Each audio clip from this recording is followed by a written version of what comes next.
hermanos, quiero aprovechar Déjenme prender esta cosa primero.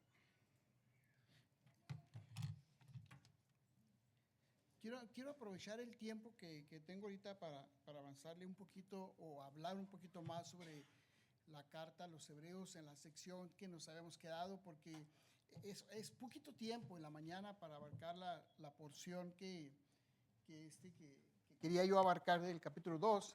Entonces, quiero usar este tiempo para hablar un poco más de lo que me quedó esta mañana en la lección de esa parte de Hebreos. Tal vez yo podía haber hecho, ¿verdad? Que nadie más hablara, no levantar preguntas, no dar la palabra y avanzarle todo el material, pero no es mi estilo. En los estudios me gusta que los hermanos participen, que pregunten, que comenten. Inclusive cuando no piden la palabra les pregunto yo qué piensan para hacer el estudio más dinámico. Entonces, eso consumió minutos para abarcar la sección que yo quería abarcar de la carta a los hebreos, pero ya que me toca el turno para predicar, quiero usar este tiempo para hablar de esa porción que estamos ahí en Hebreos capítulo 2. Y esa es la parte que vamos a abarcar ahora, ¿verdad? De Hebreos capítulo 2, hermanos. Ya hablamos acerca de los ángeles y hablamos acerca del hombre, pero esta parte que está aquí, hermanos, capítulo 2 y verso 9 en adelante, cuando dice el Espíritu Santo, pero vemos aquel que fue hecho un poco menor que los ángeles, a Jesús, coronado de gloria y de honra, a causa del padecimiento de la muerte, para que por la gracia de Dios gustase la muerte por todos. Porque convenía aquel por cuya causa son todas las cosas y por quien todas las cosas subsisten, que habiendo de llevar muchos hijos a la gloria, perfeccionase por aflicciones al autor de la salvación de ellos. Porque el que santifica y los que son santificados de uno son todos. Por lo cual no se avergüenza de llamarlos hermanos, diciendo, anunciaré a mis hermanos tu nombre, en medio de la congregación te alabaré. Otra vez confiaré en él y de nuevo he aquí yo y los hijos que Dios me dio. Así que, por cuanto los hijos participaron de carne y sangre, él también participó de lo mismo para destruir por medio de la muerte al que tenía el imperio de la muerte, esto es, al diablo, y liberar a todos los que por el temor de la muerte estaban durante toda la vida sujetos a servidumbre. Porque ciertamente no socorrió a los ángeles, sino socorrió a la descendencia de Abraham, por lo cual debía ser en todo semejante a sus hermanos, para venir a ser misericordioso, fiel sumo sacerdote, en lo que se refiere para expiar los pecados del pueblo, pues en cuanto él mismo padeció siendo tentado, es poderoso para socorrer a los que son tentados. Sin duda que está hablando del Señor Jesucristo. Y yo he querido usar este tiempo, hermanos, porque yo quería haberlo hecho durante el estudio, pero les digo, muy poquito tiempo. Pero bueno, este contexto habla del Maestro. Este contexto habla de ese ser que nosotros no tuvimos la bendición de verlo en persona, no tuvimos la oportunidad de saludarlo, no tuvimos la oportunidad de escucharlo en persona, pero que sin embargo la Escritura narra de este ser, de Jesús de Nazaret. Y el escritor a los Hebreos y el Espíritu Santo hablan de este Jesús. Cuando dice el verso 9, pero vemos aquel que fue hecho un poco menor que los ángeles, a Jesús. Y todo ese contexto está hablando de esto. Y tenemos nosotros, amigos, hermanos, que decir que si un Jesús es un hombre de historia. Dicen los que saben de esto que la historia es la narración del presente con el pasado. Es decir, la historia quiere decir que en el presente, de aquí, del presente, se va a platicar lo que sucedió en el pasado. Y eso es lo que dice lo que es la historia. Entonces, cuando hablamos del Señor Jesús, podemos nosotros preguntarnos, aparte de la Escritura, ¿qué historiadores o qué hombres no cristianos hablaron de Jesús? Y es importante esto, hermanos, porque nosotros, nuestra fe está fundada en alguien real, alguien que existe. No voy a usar los verbos de tiempo pasado, sino verbos de tiempo presente. Es alguien que existe. Jesús es un hombre que existe. Jesús fue un hombre de historia y cuando uso el verbo de tiempo pasado me refiero al cuerpo humano, es decir, que existió. Y es importante que nosotros lo tengamos bien claro eso en mente, que gente que no fueron religiosos o no fueron seguidores de Jesús, hablaron de él. Y yo voy a ser muy general en esto, no voy a andar en esto, pero son al menos, hermano, 9 fuentes no cristianas que mencionan la existencia de Jesús de Nazaret.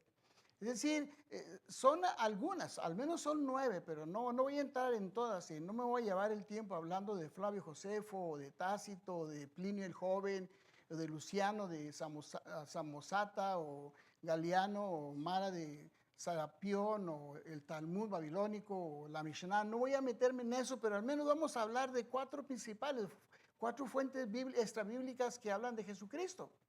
Así se los dejo nada más. Si ustedes quieren tomarle fotos con el celular, tómenle fotos, hermanos, porque cuando alguien argumenta que Jesús es un mito, una vez tuve la oportunidad de estar en un debate en la universidad en Chihuahua, ya por 1980 y tantos, entre un historiador, una doctora en filosofía, un sacerdote católico y un bautista, y el título era Jesús, mito o historia, mito o realidad. Hay gente que piensa que es un mito.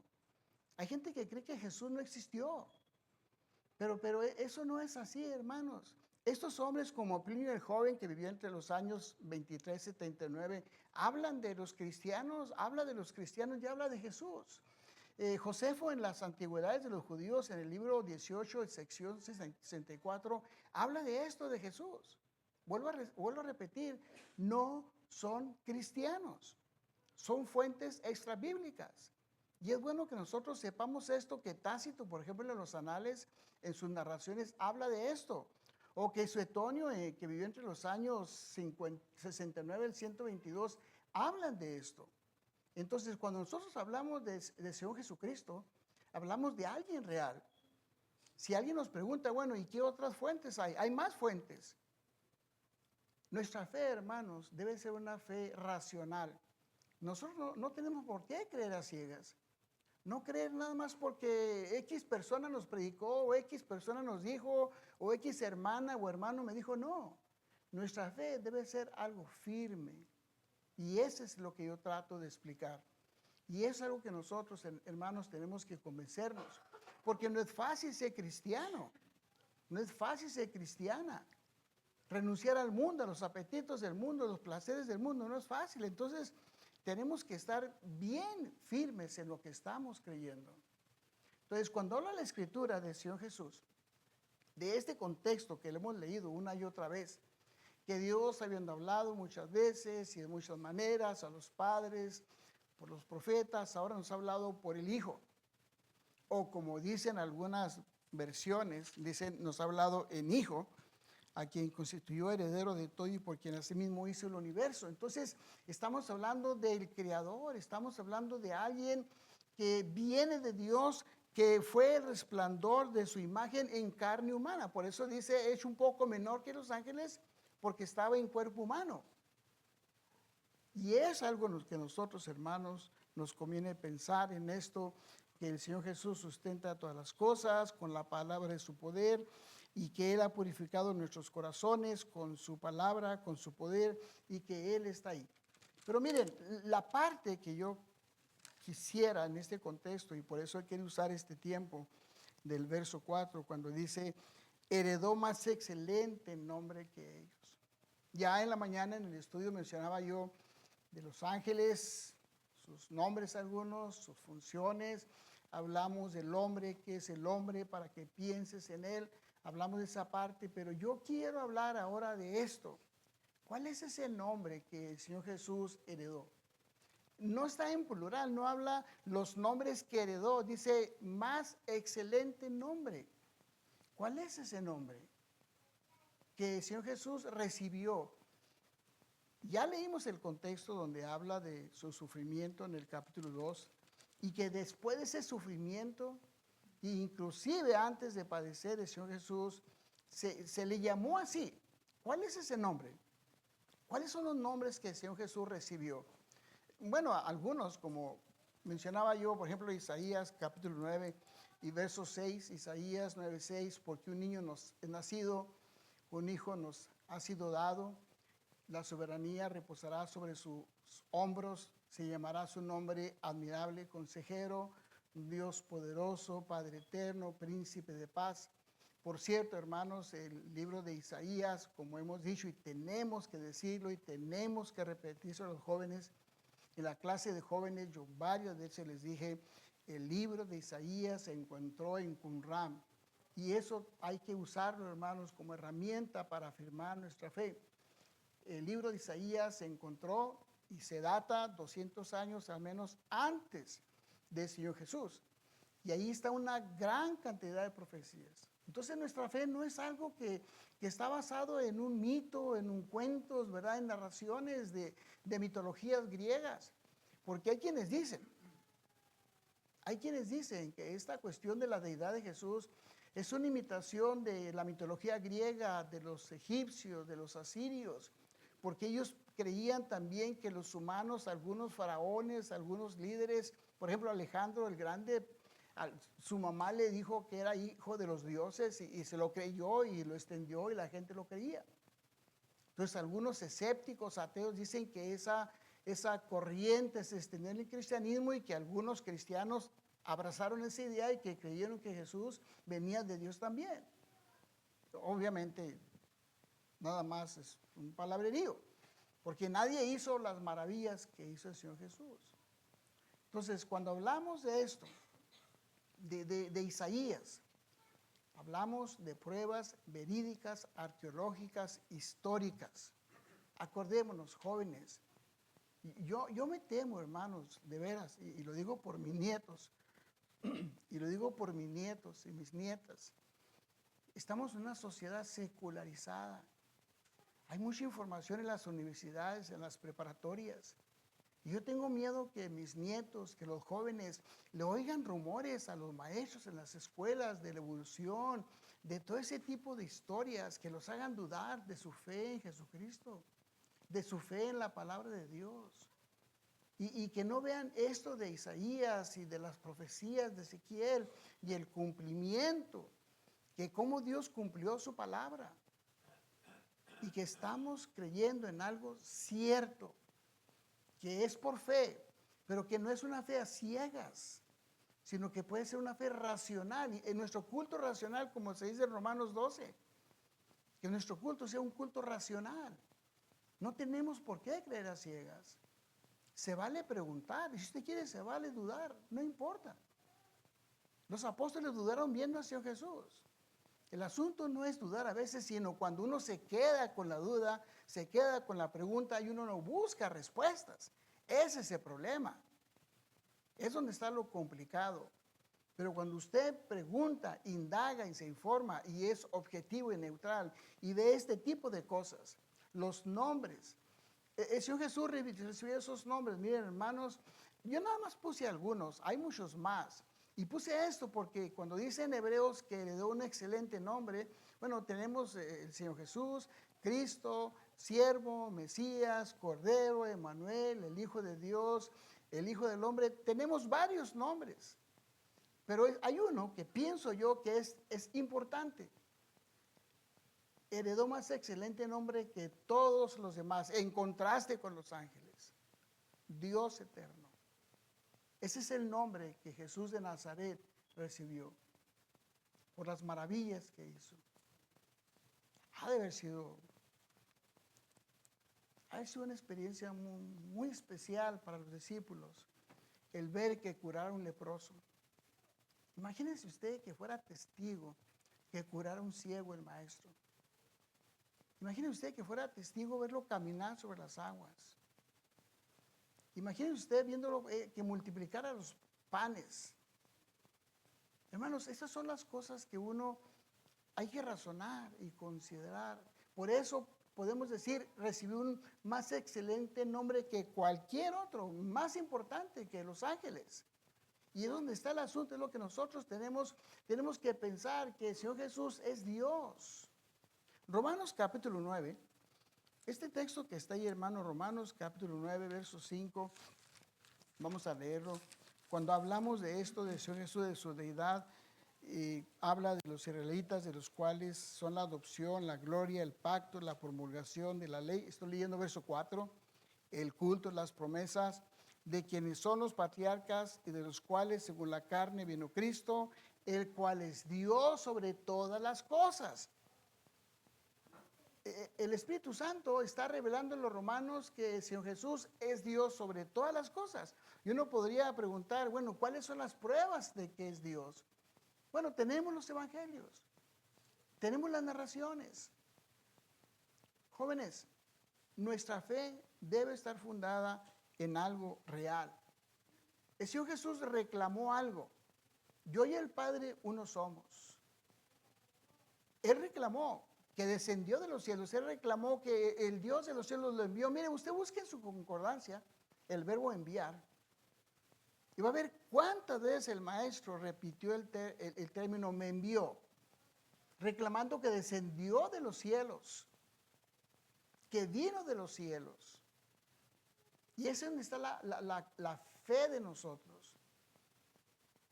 Y por eso, hermanos, cuando dice en la carta a los hebreos, heredó un excelente nombre, más que todos los demás, claro, porque recibió el nombre de Dios, de Emmanuel. ¿Se acuerdan del término? Dios con nosotros. Y esa es la parte importante de ese contexto de Hebreos. Sabemos de la profecía de Isaías, cuando dice llamará su nombre Dios fuerte. Ya leí el pasaje, hermanos.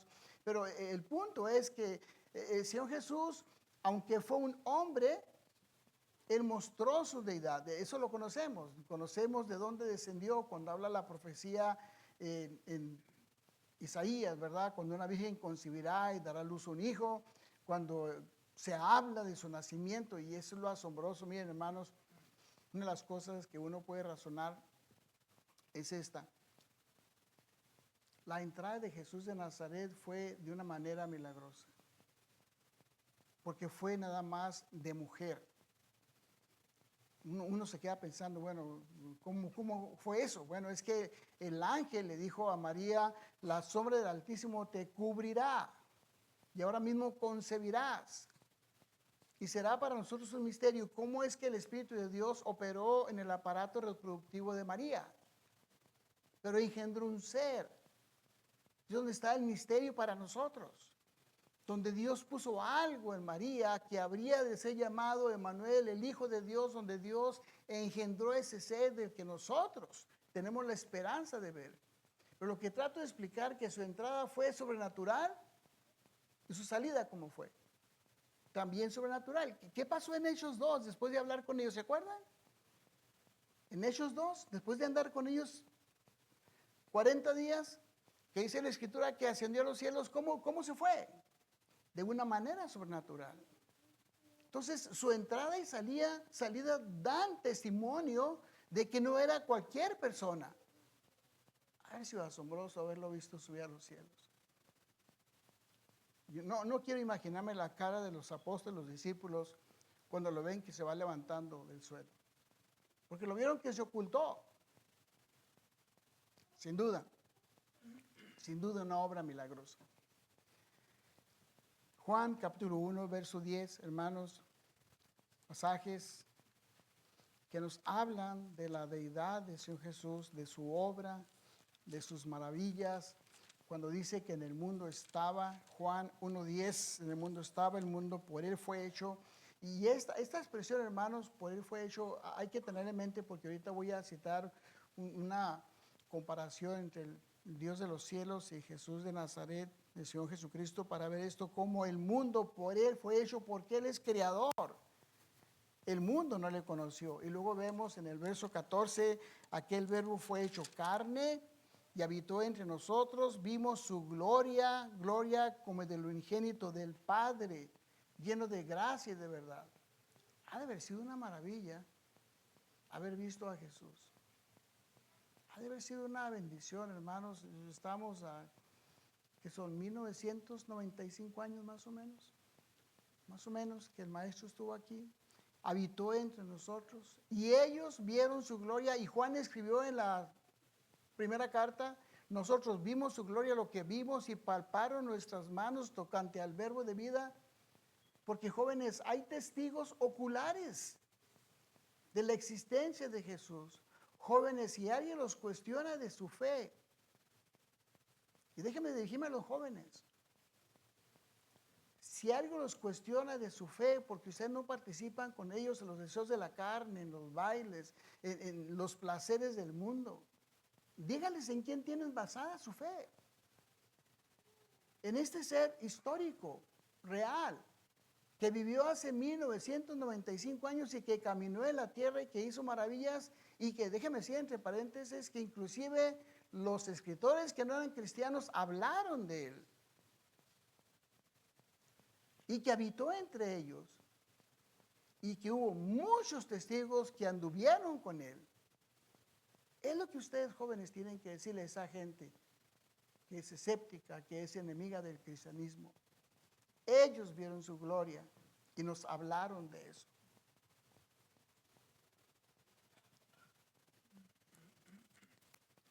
La gente que no obedece a Dios, hermanos, tiene un problema. Miren, tiene un problema con este pasaje de 8. Juan capítulo 8, verso 56. Cuando el Señor Jesús habla de esto, vuestro Padre se gozó de que había de ver mi día y lo vio y se gozó. Entonces le dijeron los judíos, aún no tienes 50 años, ya has visto a Abraham.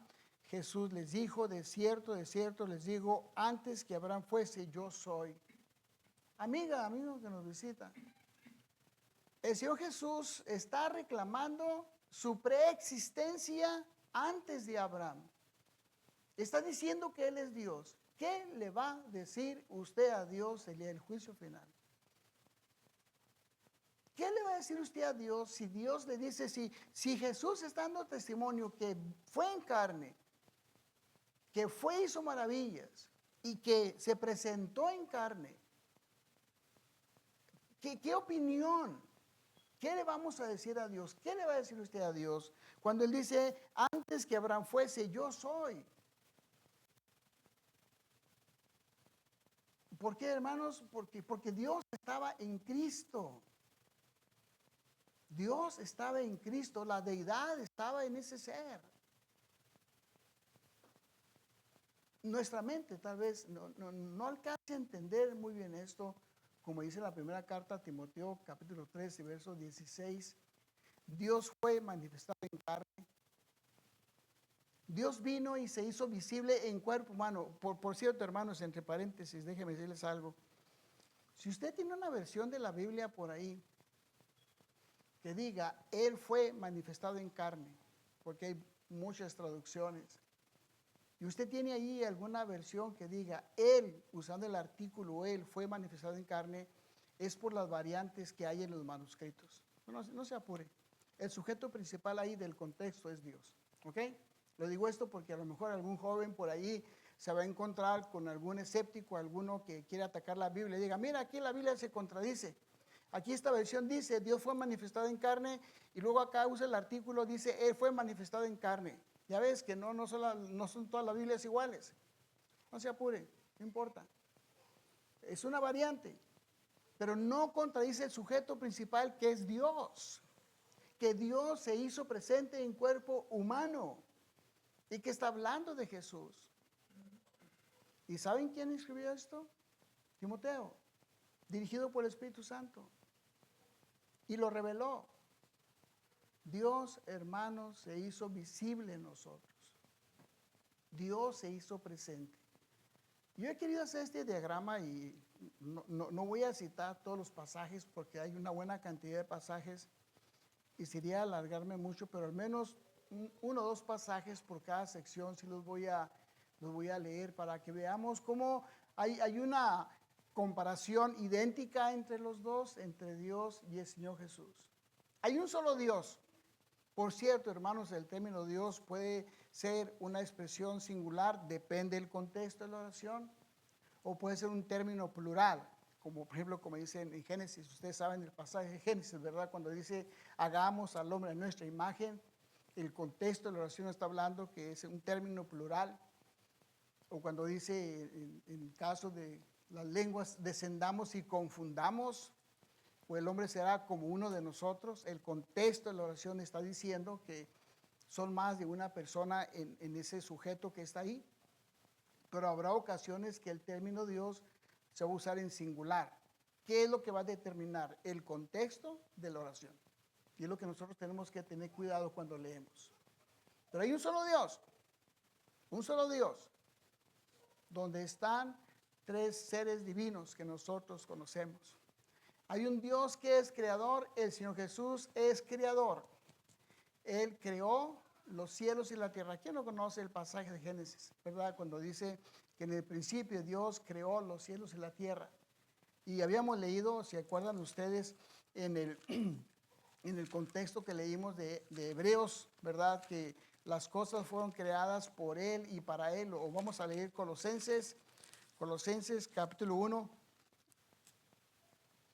Colosenses capítulo 1, versos 12 al 17, que está hablando del Señor Jesucristo, dando gracias al Padre que nos hizo aptos para participar de la herencia de los santos en luz. Él nos ha librado de la potestad de las tinieblas, trasladado al reino de su amado Hijo, en quien tenemos redención por su sangre, el perdón de pecados. Él es la imagen del Dios invisible, el primogénito de toda creación. Por cierto, la palabra primogénito, ustedes saben, porque estoy entre hermanos que conocen, el que tiene el primer lugar, no necesariamente el primer nacido, pero el que tiene el primer lugar en toda la creación. En Él fueron creadas todas las cosas, las que en los cielos, en la tierra, visibles e invisibles, sean tronos, dominios, principados, potestades. Todo fue creado por medio de Él y para Él. Y Él es antes de todas las cosas.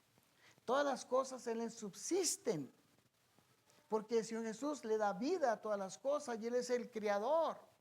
Entonces, como Dios el Padre es creador, el Señor Jesús es creador. Y eso es donde está, hermanos, lo importante de esto. Y es lo que tenemos que nosotros que decirle a las personas cuando vienen con argumentos. Es que en los tiempos de Jesucristo, en los tiempos de Jesús, hubieron muchos que reclamaban ser Mesías. Sí, pero hay una gran diferencia. De esos que reclamaban ser el Cristo o los Mesías, ninguno de ellos hizo las maravillas que el Maestro hizo. Ninguno de ellos reclamó que había descendido de los cielos. Y ninguno de ellos reclamó que estaba con el Padre Celestial, con aquella gloria que estaba con Él. Como Él dijo, aquella gloria que tuve contigo, glorifícame tú al lado tuyo. Ninguno de esos que se decían Mesías probó lo que Jesús de Nazaret hizo. Es donde está la gran diferencia. Ni uno de ellos reclamó haber creado el mundo como el Señor Jesús lo hizo. Nosotros tenemos, hermanos, que tomar en cuenta y pensar que nuestro Señor Jesucristo es creador, que Él estaba con el Padre formando, creando al hombre, el mundo, y que Él es Dios sobre todas las cosas. Es lo que tenemos nosotros que explicar. Dios es el redentor de su pueblo. Dios ha salvado a su pueblo. Lo vemos en el caso del pueblo de Israel, cuando dice en Salmos capítulo 78. Salmos capítulo 78. Déjenme cerrar un poquito la imagen porque alcancen a ver los pasajes. Y verso 34. Salmos 78, 34. Como nosotros podemos leer, y obviamente que está hablando del pueblo de Israel, hermanos, cómo nuestro Dios liberó a su pueblo, pero esta función o este rol que hizo el Señor Jesús no es única de Él, sino que es lo que nuestro Dios hizo así. Salmos 78, versos 34, 35, si los hacía morir, entonces buscaban a Dios, entonces se volvían solícitos en busca suya, se acordaban de que Dios era su refugio, el Dios altísimo, su redentor. Es decir, el pueblo se portaba mal y Dios lo rescataba. Infinidad de pasajes, sabemos la historia, hermanos, cuando el pueblo se portaba mal, Dios los castigaba y luego los liberaba, los redimía. Bueno, el Señor Jesús también, Él también es redentor, Él es salvador, Él es el redentor de la humanidad. Enseñanzas básicas. Pero lo que trato de explicar, hermanos, es que no solamente esas acciones y funciones de Dios están ahí, sino también para el Señor Jesucristo, que Él es el Redentor del mundo. 1 Juan capítulo 4, verso 14, rápidamente, unos pasajes nada más. Y he querido poner este diagrama, hermanos, para darnos una idea. 1 Juan 4, 14, que nuestro Señor es el Redentor del mundo, lo sabemos, y es el que ha venido a salvar al mundo. Bueno, el Padre Celestial también lo hizo, y estuvo al tanto de su pueblo, y lo seguirá haciendo para salvar al mundo, porque Él quiere que todos los hombres sean salvos. Nosotros hemos visto, hemos testificado que el Padre ha enviado al Hijo, el Salvador del mundo. Es decir, el Padre y el Hijo. Por eso cité este pasaje. El Padre y el Hijo en función de salvar al hombre. Entonces, eso es donde nosotros, hermanos, tenemos que ver esto. Que nuestro Señor ha querido mostrarse, hacerse visible en el hombre. Fíjese que esta parte que está aquí, hermanos, me llama la atención porque nuestro Dios es la roca. Cuando nosotros leemos, por ejemplo, ahí en el libro de Deuteronomio, capítulo 32, nuestro Dios es la roca, o fue la roca en su tiempo del pueblo de Israel. Deuteronomio 32,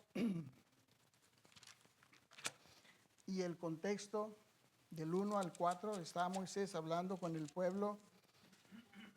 Cuando habló Moisés a oídos de toda la congregación, verso 30 del capítulo 31, escuchen cielos, hablaré, oiga la tierra los dichos de mi boca, goteará como la lluvia mi enseñanza, destilará como el río mi razonamiento, como la llovizna sobre la grama, como las gotas sobre la hierba, porque el nombre de Jehová proclamaré, Él es la roca cuya obra es perfecta, porque todos sus caminos son rectitud. Dios de verdad, sin ninguna iniquidad en él, es justo y recto. Moisés diciéndole al pueblo, Dios es la roca.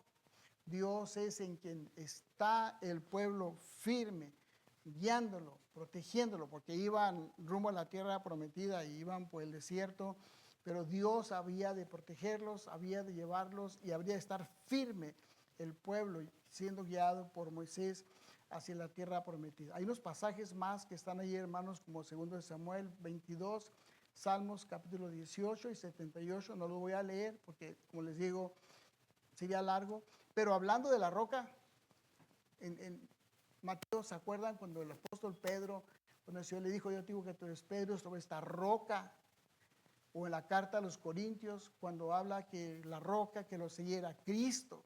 Entonces, el comparar expresiones, hermanos, entre el Padre Celestial, entre Dios y Jesús, nos hace ver que este ser, Jesús de Nazaret, no era cualquier persona. Él es Dios y Él está a la diestra del Padre Celestial. Él está ahí esperando el día que ha de venir. Algún día va a venir, yo sé. ¿Y saben qué? Si Él no viene, yo voy. No hay de 3 ni de 4, hermanos. No hay 3 opciones ni 4. O viene el Señor Jesús o yo voy. Porque yo no soy eterno. Vamos a tener que morir. Entonces no hay más opciones. Algún día Dios va a venir. Algún día el Señor va a descender de los cielos. Sin duda que va a ser un día especial. Y puede ser cualquier momento, amigos que nos visitan. Puede ser cualquier momento. Y ojalá que no sea tarde para ustedes. Ojalá que no sea tarde para ustedes. Porque va a venir. Nuestro Dios va a descender, su Hijo va a descender de los cielos. ¿Y qué va a hacer de usted, amiga, que nos visita? ¿Qué va a hacer de usted, amigo, que nos visita? Ya Dios hizo su parte. Dios, habiéndole hablado al hombre de muchas maneras. Miren, hermanos, ¿se acuerdan de la idea que les dije? Dios nos ha dado 2 grandes libros, ¿se acuerdan? 2 grandes libros. La creación y este libro maravilloso que es su palabra. Todos los días Dios nos habla con la creación. Nos ha hablado con la lluvia, nos ha hablado con el frío, con el calor. Todos los días Dios nos habla. Todos los días. Amigo, amiga, el Señor todos los días le habla con los pajarillos. Todos los días. ¿No la escucha usted? El Señor le habla hoy con su palabra y algún día su hijo va a descender de los cielos. ¿Y qué va a hacer de usted? ¿Qué va a pasar con usted? Porque Dios va a cumplir su palabra. Dios va a cumplir, Dios no se va a quedar así. Algún día el Señor vendrá. Dios ya vino en carne. Dios ya vino en carne. Vino y en forma de hijo le habló al hombre para que el hombre escuchara su palabra. Pero algún día el Hijo de Dios descenderá de los cielos. ¿Y si viene hoy? Si Él desciende hoy de los cielos, ¿qué va a pasar con usted? ¿Qué va a suceder con usted? Los pasajes. Primera carta a Tesalonicenses.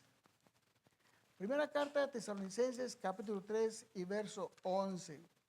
Pasajes que tal vez usted, amiga, ya ha escuchado, amigo. Pero hay que tener un poquito de sensibilidad espiritual, emocional para esto. Primera carta de Tesalonicenses 3:11. Mas el mismo Dios y Padre de nuestro Señor Jesucristo dirija nuestro camino a ustedes, el Señor les haga crecer, abundar en amor unos para con otros, para con todos, como también lo hacemos nosotros con ustedes, para que sean afirmados sus corazones irreprensibles en santidad delante de Dios nuestro Padre en la venida. En la venida de nuestro Señor Jesucristo con todos sus santos. Y aquí que viene con las nubes y todo ojo le verá. Porque le vamos a ver.